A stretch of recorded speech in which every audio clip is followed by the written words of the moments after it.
पर कोई है। ये खौफनाक कहानी है बेगमपुरा की। बेगमपुरा छोटा सा गांव था। गांव में सरकारी बैंक की एक ब्रांच थी। सुधीर पत्नी दिव्या और 7 साल की बेटी मायरा के साथ शहर से बेगमपुरा शिफ्ट हुआ था। सुधीर बैंक मैनेजर था। उसकी पोस्टिंग बेगमपुरा में हुई थी। बैंक ने सुधीर को एक मकान दिया जो काफी सुनसान इलाके में आता था। पूरा मकान देखने के बाद सुधीर, दिव्या और मायरा छत पर आए। कितनी खुली हवा है ना? हाँ, और छत काफी बड़ी भी है। यहाँ तुम सारे कपड़े आराम से सुखा सकती हो। और मैं यहाँ खेल भी सकती हूँ। मायरा की बात सुनकर सुधीर और दिव्या हंसने लगे। दूसरे दिन सुधीर बैंक निकल गया और दिव्या घर के कामों में व्यस्त हो गई। मायरा टीवी देखकर बोर हो गई। वो ऊपर छत पर आई और अकेली बैठकर गुड्डा गुड्डी का खेल खेलने लगी। मायरा के पास काफी खिलौने थे, जिसमें गुड्डा गुड्डी से लेकर छोटा सा गैस, चम्मच, बेलन सब कुछ था। गुड्डा गुड्डी की शादी तो हो गई। अब गुड्डी गुड्डी के लिए खाना बनाएगी।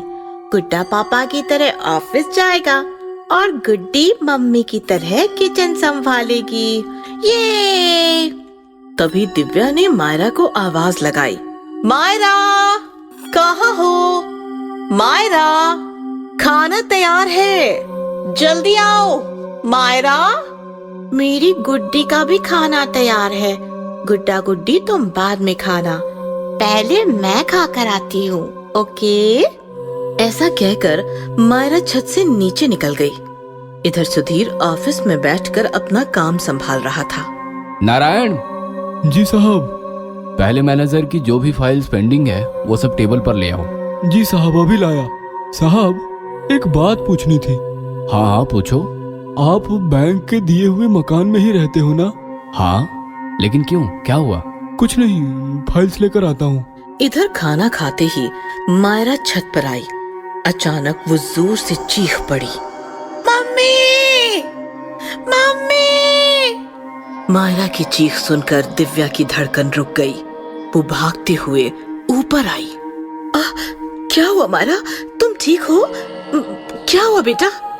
मम्मी, नीचे देखो। दिव्या ने नीचे देखा तो वो भी हिल गई। मायरा का बसाया हुआ गुड्डा गुड्डी का घर किसी ने तहस नहस कर दिया था। कोई आया था छत पर? पता नहीं, मैं तो नीचे गई थी। तभी अचानक पीली पीली आंखों वाली एक काली बिल्ली छत की दीवार से मायरा और दिव्या को घूर रही थी। मायरा घबरा गई। Mummy, cat! ओह, तो ये महारानी आई थी तुम्हारा खेल खराब करने। चल चल चल। बिल्ली भाग गई और दिव्या मायरा को लेकर नीचे आ गई। Sir, files. नारायण, एक बात बताओ, यहाँ पहले जो मैनेजर था, क्या नाम था उसका? रस्तोगी। हाँ, रस्तोगी। अच्छा, उसकी मौत कैसे हुई थी? सुधीर का सवाल सुनकर नारायण डर गया। अरे बताओ भाई, रस्तोगी के बाद आए हुए सारे मैनेजर से 4 दिन में यहाँ से तबादला क्यों करवा लेते हैं? फिर भी नारायण चुपचाप खड़ा रहा। ठीक है, बताना नहीं तो मत बताओ। शाम को मेरे साथ घर चलो, घर जरा ढंग से लगाना है। चलोगे ना? अरे जवाब तो दो। शाम हो गई थी। मायरा कार्टून देख रही थी। दिव्या आंगन में तुलसी के सामने दिया जला रही थी। अचानक हवा का तेज झोंका आया और दिया बुझ गया। ओहो! अचानक छत से तुलसी पर किसी का काला साया पड़ा और तुलसी मनहूस दिखने लगी। ये क्या? छत पर कोई है शायद। दिव्या ने पीछे मुड़कर छत की तरफ देखा तो एक साया भागता हुआ नजर आया। कौन है? कौन है छत पर? मायरा!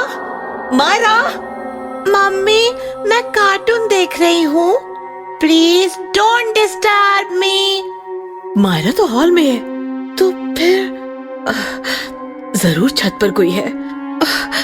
दिव्या सीढ़ियां चढ़कर ऊपर आई तो छत पर कोई नहीं था, लेकिन झूला झूल रहा था जिसकी मनहूस किरकिरी आवाज इरिटेट कर रही थी और टिपॉय पर कोई जलती हुई सिगरेट छोड़ गया था।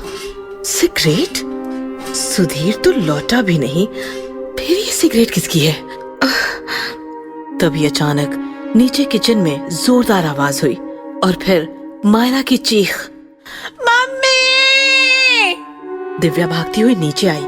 किचन में दूध का बर्तन फर्श पर गिरा पड़ा था, सारा दूध फैल गया था। तभी सुधीर भी नारायण के साथ वहां आ पहुंचा। क्या हुआ? दूध गिर गया?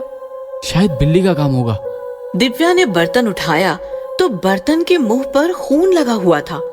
ये देखकर दिव्या कांपती हुई बोली, नहीं सुधीर, ये बिल्ली का नहीं, किसी और का काम है। दोपहर को मायरा का खेल किसी ने तहस नहस कर दिया। मुझे लगा बिल्ली है, लेकिन नहीं, दिया बुझना, वो काला साया, वो जलती हुई सिगरेट और अब ये खून। मैं महसूस कर रही हूँ सुधीर, छत पर कोई है। लेकिन कौन? तो मेरी बात मानो, कोई काला साया। Come on Divya, stop it. तभी शांत खड़ा नारायण कांपते हुए बोला, मैडम ठीक कह रही है साहब। आप जानना चाहते थे ना रस्तोगी कैसे मरा? आपके मकान के इसी छत से गिरकर मरा। उसी का साया है छत पर। उसी की वजह से आज तक कोई भी मैनेजर यहाँ टिक नहीं पाया। हमें मुंह खोलना अलाउड नहीं है, फिर भी बता रहा हूँ, निकल जाओ साहब। क्या नारायण, अब तुम भी शुरू हो गए? अच्छा तो बताओ, रस्तोगी छत से नीचे कैसे गिरा? पक्का बेवड़ा था साहब। बीवी छोड़कर चली गई थी, अकेला मकान में रहता और बीवी की याद में छत पर घंटों पिया करता। अचानक बैलेंस बिगड़ा और गिरकर मर गया साहब। बंद करो बकवास, अब तुम घर जाओ, मैं सामान लूंगा। दिव्या, तुम फटाफट ये साफ करो, खाने की तैयारी करो। रात के 12 बजे थे। दिव्या, मायरा सब सो रहे थे कि अचानक छत थरथराने लगी और तीनों की नींद टूट गई। मैंने कहा था ना, छत पर जरूर कोई है, मैंने कहा था।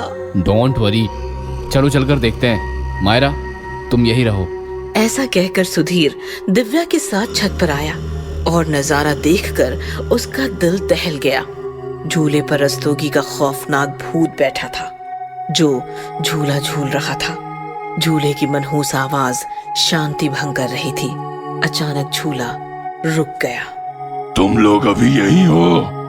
निकल जाओ मेरे घर से। रस्तोगी, क्यों सबको परेशान कर रहे हो? मैं बात नहीं दोहराता। कल सुबह तक का टाइम है, निकल जाओ, नहीं तो तुम्हारी बच्ची कल मेरे साथ झूला झूल रही होगी। सुधीर चलो यहाँ से, चलो प्लीज चलो। हताश सुधीर दिव्या के साथ नीचे चला आया। रात भर दोनों मिलकर पैकिंग करते रहे और सुबह होते ही मायरा के साथ मकान छोड़कर शहर निकल गए।